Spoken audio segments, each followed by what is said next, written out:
JAC పిలుపు మేరకు బంద్లో పాల్గొన్న నా బీసీ బంధువులు వివిధ పార్టీ నేతలందరూ కూడా పేరు పేరున ఉద్యమ అభినందనలు.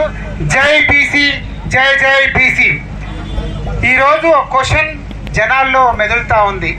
బీసీ బంద్ అంటే ఎవరి కోసం చేస్తారు, ఎందుకు చేస్తారు, మీ పోరాటం ఎవరి మీద, మరి ఈ పోరాటం చేస్తే ఎవరు ఇవ్వాలి? అన్ని పార్టీలు కూర్చున్నారు, మరి ఎవరి మీద చేద్దాం, మరి ఎవరు తేవాలి అనే క్వశ్చన్ ప్రజల్లో ఉన్నది.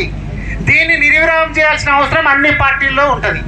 మరి మనము ఈరోజు ఏదైతే బీసీ కులగణన నిర్వహించిండ్రు, బీసీ డిక్లరేషన్ చెప్పిర్రు, వాళ్ళ మాట ప్రకారంగా రేవంత్ రెడ్డి గారు ముఖ్యమంత్రి తన విధి నిర్వహణ ఖచ్చితంగా చేసిండు.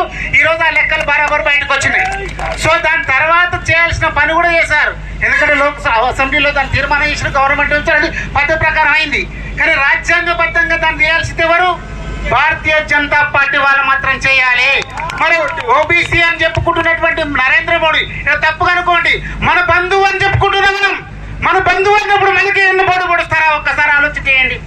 ఏదైతే డబ్ల్యూసీఓలో కమ్యూనికేషన్ వీకర్ సెక్షన్ కింద తీసుకున్న వాళ్ళకి ఏనాడన్నా అడిగిరా? వాళ్ళు ఏనాడన్నా మాకు రిజర్వేషన్ కావాలని అడిగినరా? లేదు కదా. మరి వాళ్ళకు 10% రిజర్వేషన్ ఇచ్చిండ్రే, మరి ఆ రోజు మనం అడగలేదు. అలాగే టీఆర్ఎస్ కూడా నేను అడుగుతున్నా సూటిగా, టీఆర్ఎస్ పార్టీలు ఉన్నంత మాత్రం నేను భయపడాల్సిన అవసరం లేదు. 33% రిజర్వేషన్ ఉన్న దాన్ని 23% తీసుకొచ్చేప్పుడు బీసోయిల్లారా సిగ్గుందా? ఆ రోజు ఎందుకు రోడ్డు మీద రాలేదని చెప్పి నేను అడుగుతా ఉన్నా ఆ రోజు.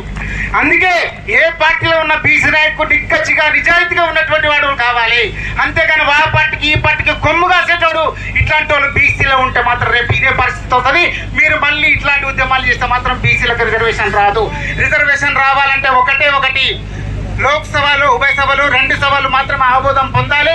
అప్పుడు బీజేపీని మనం గట్టిగా నిలదీసి అడగాలంటే మనం ఉన్నట్టు ఎమ్మెల్యేలు, ఎంపీలు, మెయిన్ రాజ్యసభలో ఉన్నట్టు ఎంపీలు మొత్తం కూడా ఏకతాటికి వచ్చి చేస్తే తప్ప, అన్ని రాష్ట్రాలను కూడా కలుపుకొని పోతే తప్ప బీసీలకు న్యాయం జరగదు.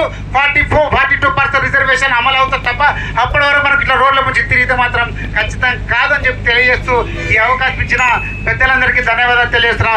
జై బీసీ, జై జై బీసీ.